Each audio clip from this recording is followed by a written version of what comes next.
वाह वाह राजू भैया, हम तो बिजी बनी, थोड़ा सा संपर्क साध लो। उजाला जी का संपर्क साधा कहां तक ले? अरे कर्म जैसा करेगा यहाँ आदमी, फल मिलेगा जगत में। सुनो सज्जनों, कीमती जन्म मानव का दुनिया बताती, इसको बेअर्थ ना दुनिया वालों करो। चाहे कोई रहा जुग ये देखा गया, अरे वेद पुराण ग्रंथों में पढ़ते रहो। ये कहानी तो द्वापर की है साथियों, प्यार में भाव भर कर के दुनिया सुनो।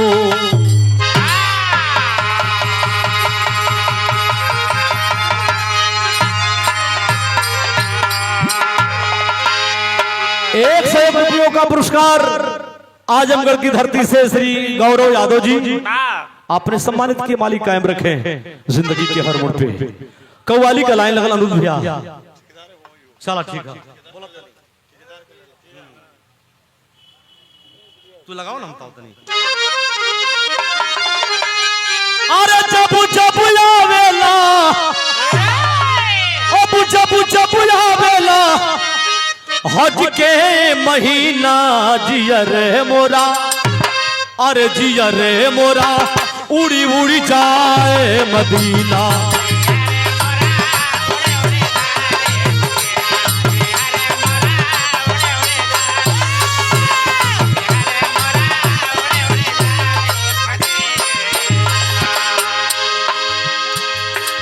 भाव लिखल गई, बड़ी सुंदर कहानी, छोटी कहानी है लेकिन आपको बहुत पसंद आएगा। अरे करनी बनाना, अब करनी बना लो, अपन जिंदगी बना लो, कमाला भैया, अरे कमाला बाबू, दुनिया में नमवा तू कमाला।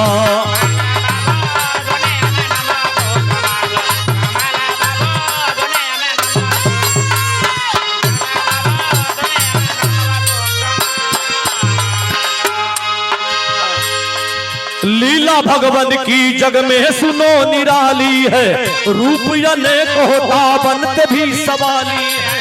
आवाज तनी कम करो। एक भिखारी की मैं दास्ता सुनाता हूँ, जात के ब्राह्मण रहे वाकया बताता हूँ। घर घर मांग करके जीविका चलाते थे, छोटे बड़े बच्चों को पालते जिलाते थे।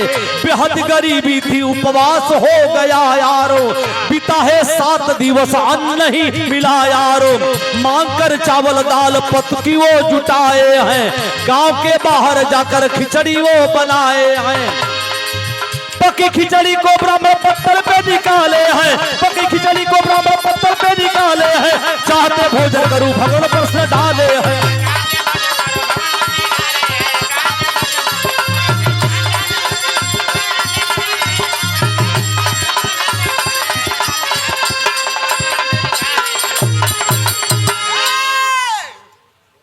जात के ब्राह्मण भिखारी भिक्षा मांग करके अपने परिवार का जीविका चलाने वाले, 7 दिन बीता है अन्न नहीं मिला है, बाहर गरीबी का जमाना।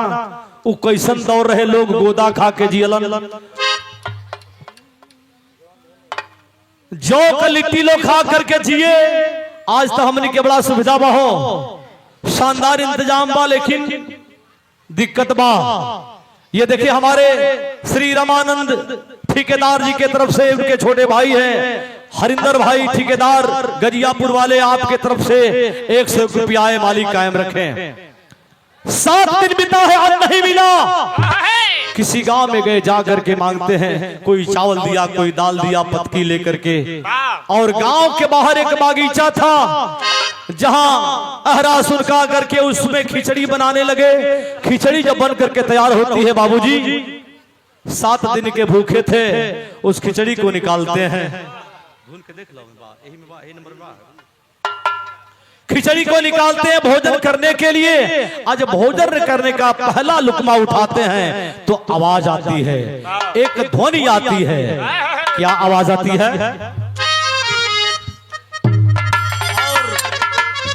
ये सुशील जी जो इलेक्ट्रिशियन की दुकान है, बड़ी शानदार मिस्त्री है बेचारे, गजियापुर शिव चट्टी पे ढाले पे जिनकी दुकान है। अच्छे अच्छे आप इलेक्ट्रिशियन काम कराने के लिए इनसे संपर्क करें। सुशील बाबू की तरफ से आए हैं, बहुत बहुत आशीर्वाद।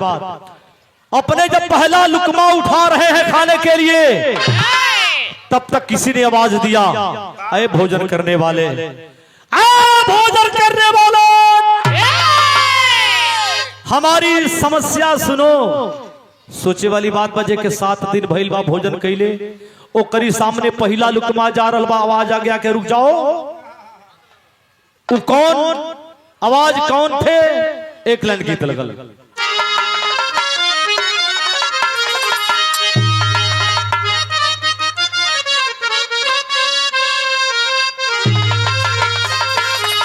आगे तनी भैया।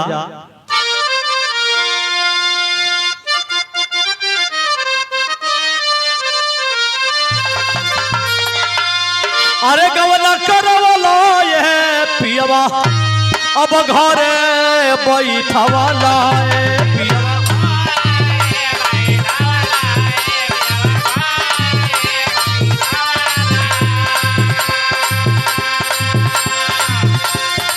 अपने बसेला राजा जी पूर्वी बहानी जिया।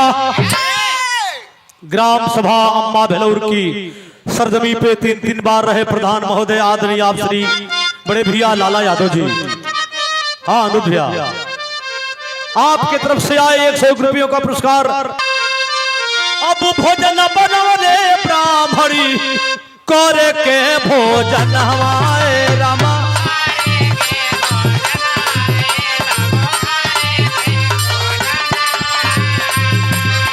मुहवो में नाही गईले, मुहवो में नाही गईले, भइले बेवधनमा।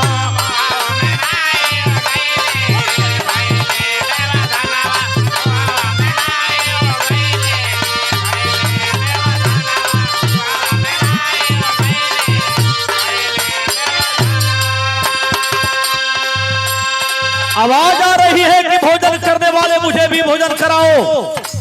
ये आवाज सुन करके भोजन करने का काम रोक देते हैं और बोल रहे हैं, 7 दिन के भूखा बानी सुना हो सवाली, कहे भगवान हम 8 दिन से खाली।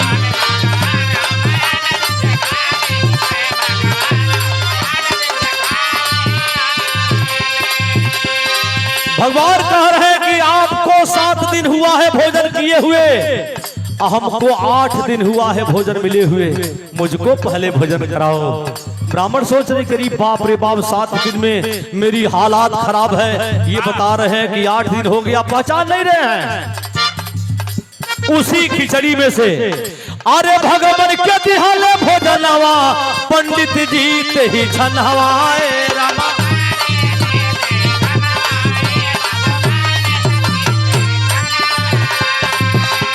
भगवान के दिहाले भोजनवा, पंडित जी के ही छनवा, अब करी के भोजनवा, भगवान दिहले दर्शनवा।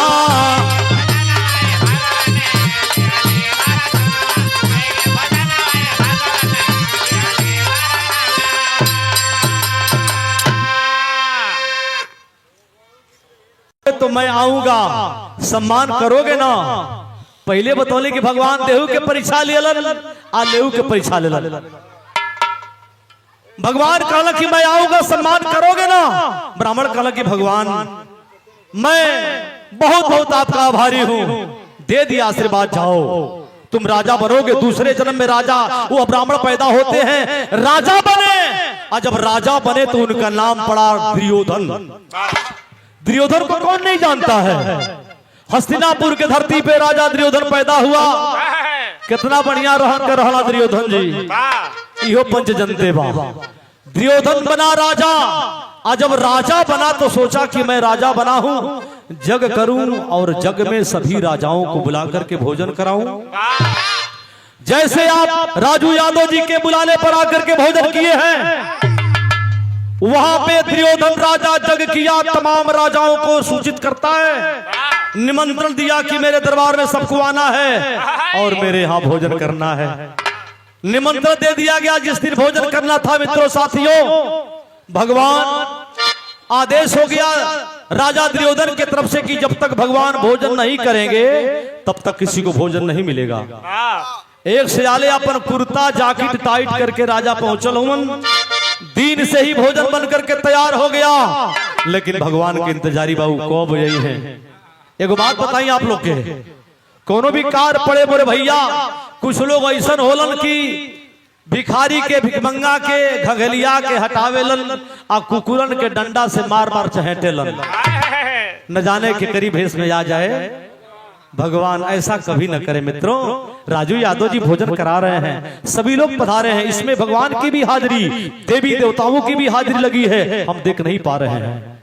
राजा दुर्योधन सभी राजाओं को बुलाया है। भगवान जब तक भोजन नहीं करेंगे किसी को भोजन नहीं मिलेगा। बाबूजी भोजन बन के तैयार, कोई खा नहीं रहा है, पहरेदार सिपाही उनके कर्मचारी हर गेट पे लगे हैं। भगवान पूर्व से ही हैं, भगवान पश्चिम से ही हैं, भगवान दक्षिण से ही हैं, चारों तरफ से सजा है रोड रास्ता, और भगवान आवत ना हवन। अबो कैलन तो कैसे बतावल गई। 101 रुपयों का पुरस्कार ऋषु फर्नीचर इलेक्ट्रॉनिक शोरूम महल गजियापुर मऊ, आप ऋषु बाबू की तरफ से सम्मानित किया गया। रमजान अली को बहुत बहुत प्रणाम नमस्कार हो। गीत तुहे लगल तनी ध्यान ध्यान।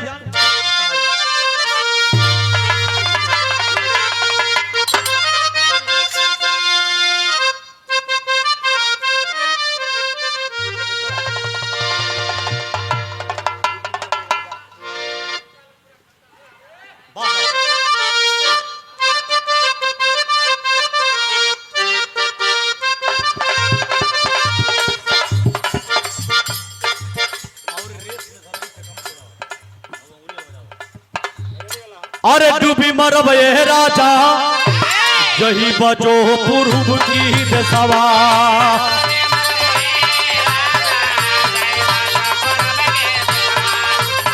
मरब ये राजा। ई हमार गीत बा भाव लिखल गई। छुटल बाने हो लोगवा दुर्योधन नगरिया भैया,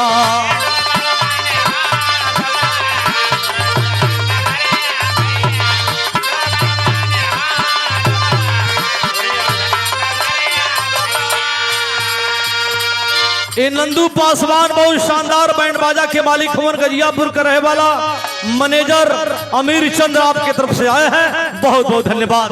इनकी बैंड बाजा का कितना हम बड़ाई करी, इनकी आप लोग देखते हो।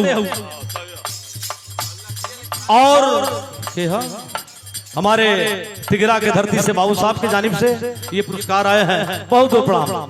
लेकिन गीत लिखल गई, अरे जुटल बहाने हो लोगवा दुर्योधन नगरिया भाई,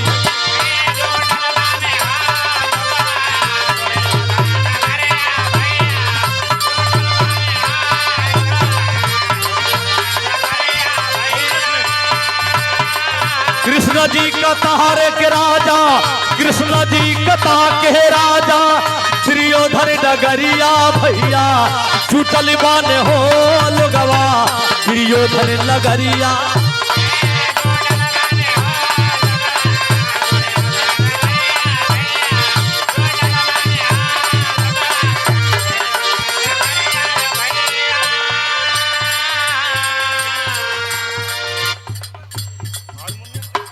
स्वर्गीय कल्पनाथ राय और स्वर्गीय बेचन चचा बिरहा गायक के बहुत बड़े समर्थक प्रेमी, साहनी सुपर साउंड रेडियो दुबारी मऊनाथ भंजन, बड़े बड़े कार्यक्रम के लिए मंत्री से लेकर के बड़े बड़े जागरण पूजा के कार्यक्रम में सहयोग करने वाले प्रोपराइटर मालिक आदरणीय श्री धर्मराज साहनी जी, मालिक कायम रखें। हमारी भी विनती का आप बहुत सम्मान करते हैं। रात भर कार्यक्रम हुआ, फतेहपुर में दिन में भी हुआ, मालिक कायम रखे, सबको प्रणाम करता है गायक रमजान अली। और भगवान को आने का टाइम हो गया है, भोजन कोई नहीं कर रहा है, आदेश है जब तक भगवान नहीं आएंगे, जब तक भगवान नहीं आएंगे तब तक कोई भोजन नहीं करेगा। भगवान होते ना हो, इन्हें पेट लुकलुकाए लागल। उमेश यादव जी भूख लाग गई, कैसे भगवान अहे की भोजन कैल जाई। रमश्री यादव तले वही भीड़िया में भगवान आ गए भगवान। अरे वही भीड़िया में भगवान कोढ़ी बन के आइले रामा। वही भीड़िया में भगवान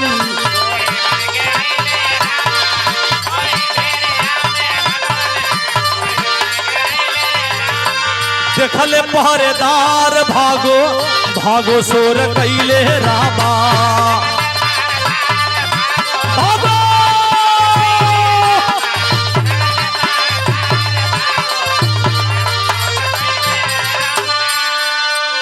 कोढ़ी का भेष बना करके भगवान पूरी शरीर से मवाद बह रही है। लंगड़ते हाथ पे डंडा लिए भगवान वो जग में आ गई। इन्हें तकाई हो बाकी भगवान नहीं है तो सज कर के रथ से आएंगे, जिधर से चलेंगे देवी देवताओं का वास होगा। लेकिन बारे भगवान तुहार महिमा भक्तन का कैसे तू परीक्षा ले ला। उन्हें कोढ़ी का भेष बना करके आ पाए। ओही भीड़िया में भगवान अरे कोढ़ी बन के आइले रामा। आ देखले पहरेदार भागो भागो सोर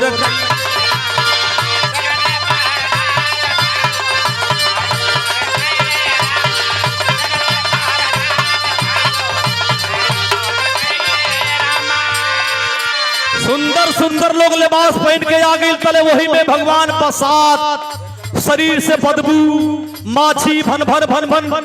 भग जाओ, नौकर हटा रहे हैं, हट जाओ, साइड से हट जाओ। अरे कोढ़ी है मरीज साइड हटो, भगवान को आने का टाइम हो गया है। लेकिन भगवान के लोग जितने हटावत बा वही में दबावत भगवानी, वही में दबावत भगवानी घुसले भीतरिया रामा। जुटल बान होल गवा दुर्योधन नगरिया रामा।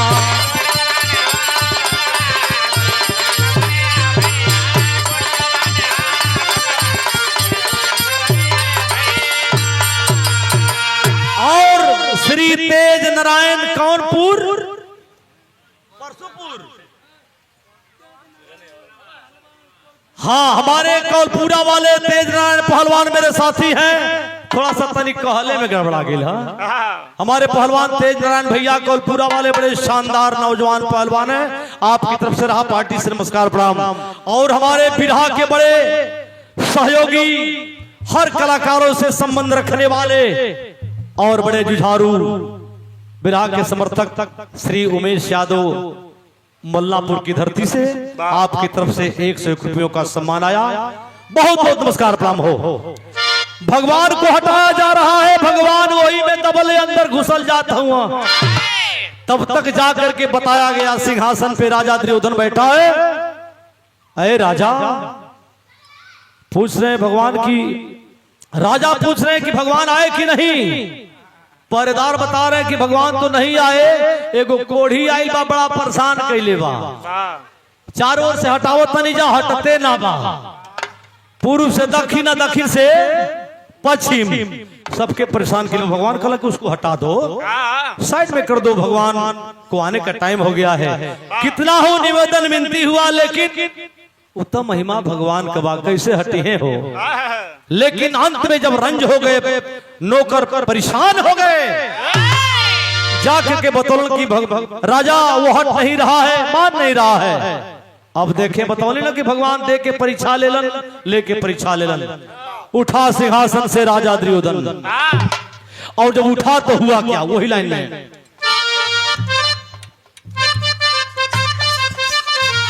अरे नौकर जाके राजा से तब दिहले बताई, और गुस्सा में दुर्योधन डंडा लेके गई ले।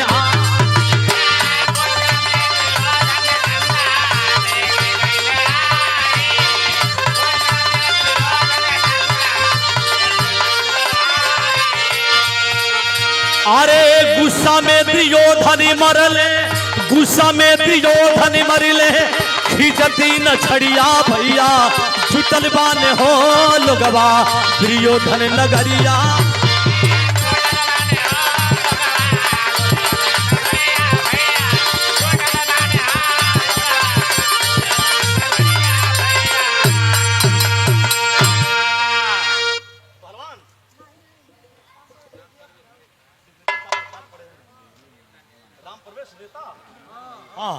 हमारे आदरणीय श्री राम प्रवेश नेताजी, इनका परिचय बतावे के थोड़े बा। हमारे इलाके के मशहूर राम प्रवेश भाई नेताजी आपकी तरफ से पहलवान भी हैं, शानदार समाजवादी पार्टी के नेता आदरणीय श्री महेंद्र यादव जी भी बैठे हैं। बहुत बहुत सम्मान है, मालिक कायम रखे। बहुत बहादुरी के साथ पार्टी का सेवा करने वाले सभी लोग हैं। हम केहू का जिंदगी में इनाम लेवे खातिर नाम ना धैली नेताजी, दिल रोकी ना पावेला सबसे पहचान बा, परिचय बा, ए नाते बात कहा गई। जब भगवान को उठ करके मारा दुर्योधन 3 डंडा, तब भगवान तो हुए जो होते रहो कि हम के कौब राजा किए हैं। आया दुर्योधन सिंहासन पर से और आकर के भगवान को मारा 3 डंडा, छड़ी चलाया 3 छड़ी जब पीठ पे लगी है, भगवान वहां से कुछ दूर लंगड़ते हुए बाहर गए। लोग समझत ना हुआ कि के हो, लेकिन धीरे धीरे आगे बढ़ने के बाद भगवान गायब। आज जब गायब भैलन हो तो यहाँ भोजन बिल्कुल सिरा गया, उसका रस खत्म हो रहा है, भोजन करने वाले की हालत खराब हो रही है।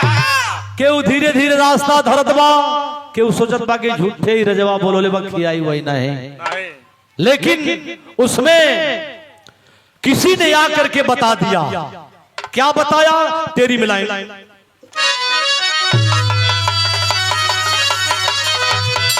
अरे दुर्योधन के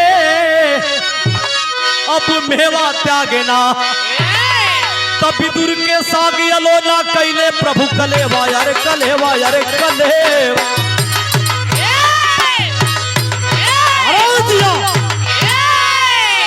तो विदुर के साग अलोना कैले प्रभु कलेवा, दुर्योधन के मेवा त्यागे ना। भगवान वहां से 3 डंडा पौलन पहुंचलन विदुर जी के घरे। वहां गेले की बात विदुर जी ना रहन, उनका मलकिन रहली। केला छील के छिलकवा खियावे भगवान, छिलकवा के खैलन मारे प्रेम में गुदवा के फेंकत गईली। आ छिलकवा के खियावत थी भगवान, वही के प्रेम से पौलन। देखे प्रेम का भोजन, प्रेम का लकठा। हमारे नेवी मार्चेंट इंटरनेशनल अंतर्राष्ट्रीय पदाधिकारी आदरणीय श्री कालू यादव जी के सुपुत्र हैं, और हमारे सेक्रेटरी महोदय श्री राजू यादव जी के छोटे सुपुत्र। आप नमोआ छोटे हो कि लालू?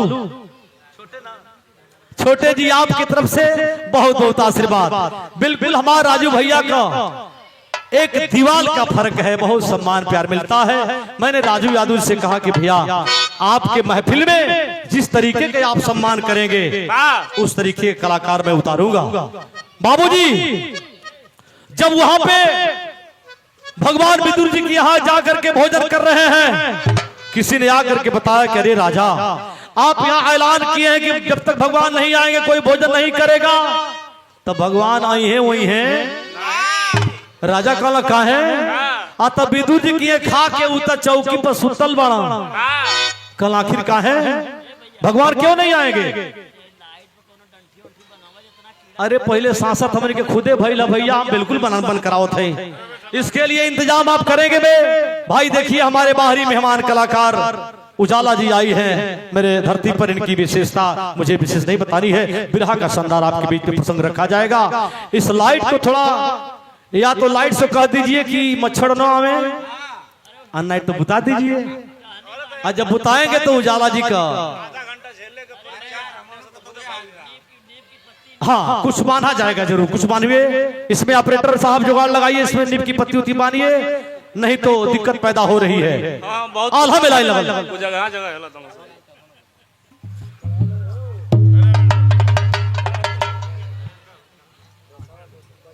और हमारे समाजवादी सक्रिय कार्यकर्ता बिल्कुल जुझारू मुस्तैदी से जिंदगी की शुरुआत समाजवादी से आदरणीय आप श्री महेंद्र यादव जी, आपके बड़े भाई प्रधान रहे कई वर्ष, 3 पंचवर्षीय ग्राम सभा अम्मा भेलौर का नेतृत्व करने वाले आदरणीय लाला यादव जी, आपके भाई महेंद्र यादव जी पार्टी से प्रणाम करता है गायक रमजान अली। तो आल्हा में लाइन लगल।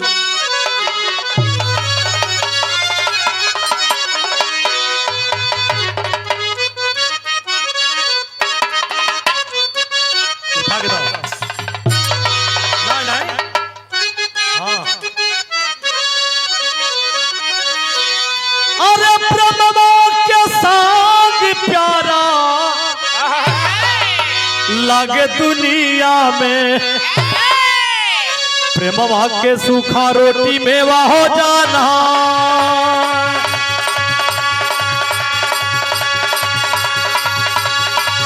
अरे प्रेमवा के सूखा रोटी मेवा हो जाना। प्रेमवा के पाके भगवान खैले रहल खिचड़ी।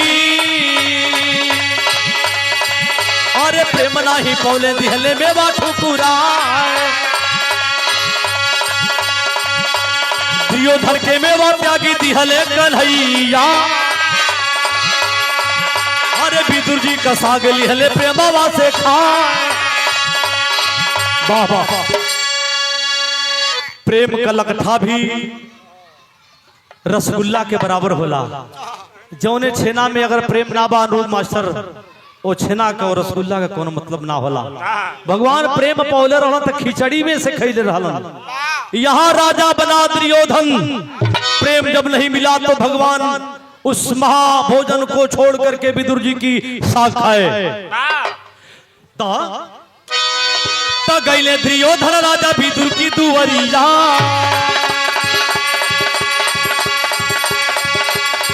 अब गईले दुर्योधन राजा विदुर के दुवरिया। अब देखी भगवान जी से बोले भी लिखा। अरे देखी भगवान जी से बोले भी लिखा। वाह वाह। तनी लक्ष्मी जी के पहरा चढ़ल बा। हमारे ग्राम सभा के बड़े महान और चुनावी जंग में कई वर्षों से अपनी किस्मत को आजमाने वाले आदरणीय आप श्री इंद्रदेव यादव जी, आपकी तरफ से 201 रुपयों का सम्मान आया। पार्टी से प्रणाम।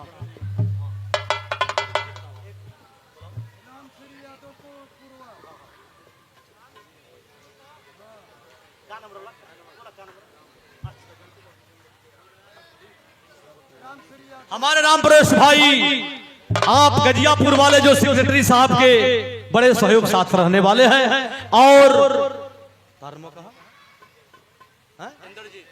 इंद्रजीत जी, आपकी तरफ से जो फल की दुकान बड़ी शानदार है, आपकी तरफ से मालिक कायम रखें। थोड़ा तेजी के बाद बटे, गलती सही होता आप लोग क्षमा करिए। राम प्रवेश हो राम श्री यादव कुंवरपुरवा की धरती से 101 रुपयों का सम्मान बहुत बहुत प्रणाम हो। लेकिन गईले दुर्योधन राजा विदुर के दुवरिया।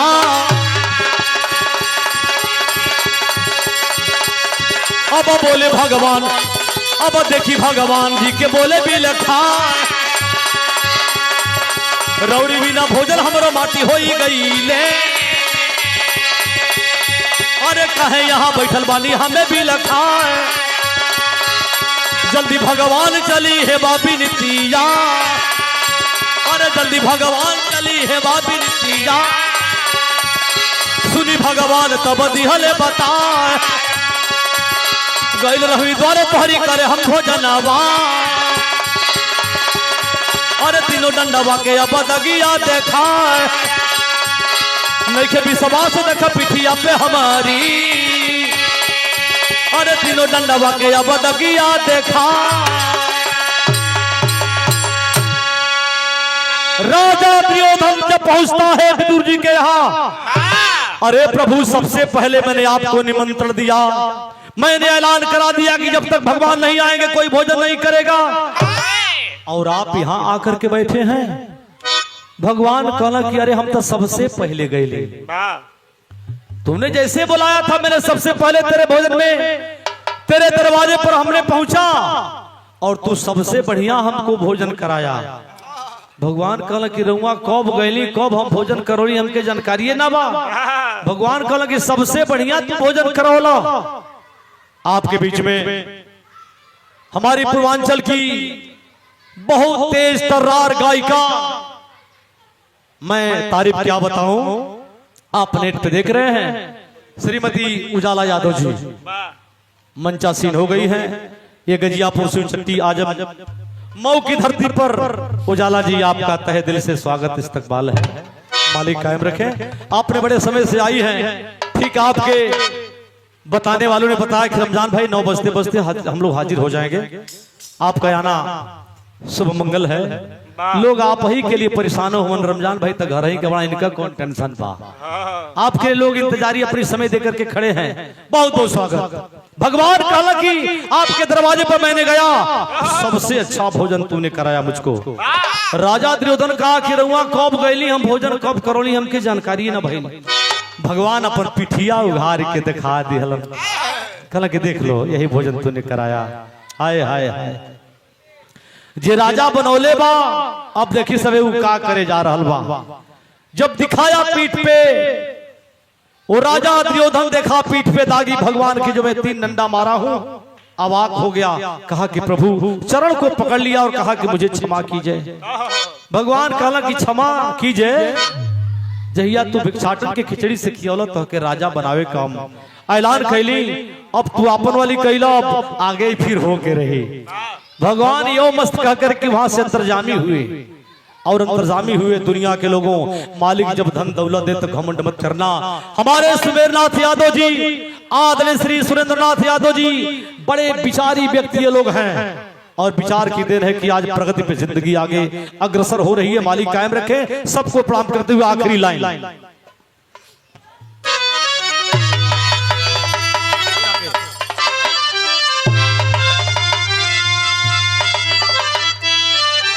और आगे बढ़ो ऊपर से। भगवान कहलन, अरे घर जात्रियो धनी, अब घर जात्रियो धनी नहीं हमके अब तू पैबा हो। कैला घमंड, अरे कैला घमंड राजा, ओ एक दिन पाछे पैबा हो। कैला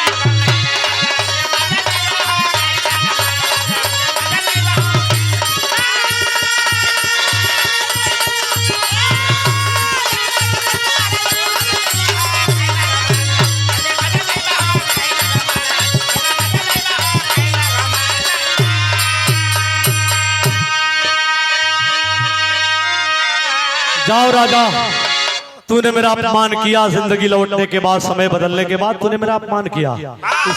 इसका परिणाम एक दिन पाओगे। तो उहे श्राप दुर्योधन के लागल हमरे भाई, उहे श्राप दुर्योधन के लागल हमरे भाई। अरे भाई ने महाभारत धोला जाना मिटी जाई।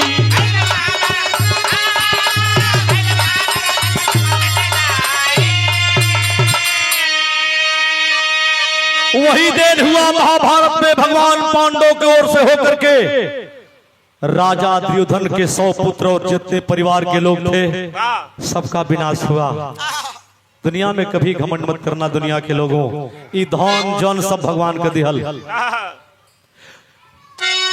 अरे अपनी लोगों बन के हाथे, अब अपनी लोगों बन के हाथे मारा तू जाइबा हो। कैला घमंड राजा, अब एक दिन पाछे पैबा हो।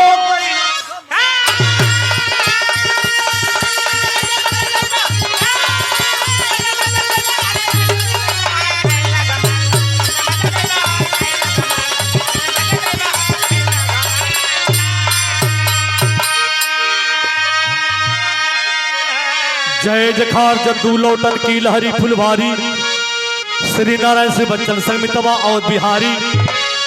अरे दुर्योधन के अब मेवा त्यागे ना, गायक रमजान जी करते जंगल का है सेवा। दुर्योधन के मेवा त्यागे ना।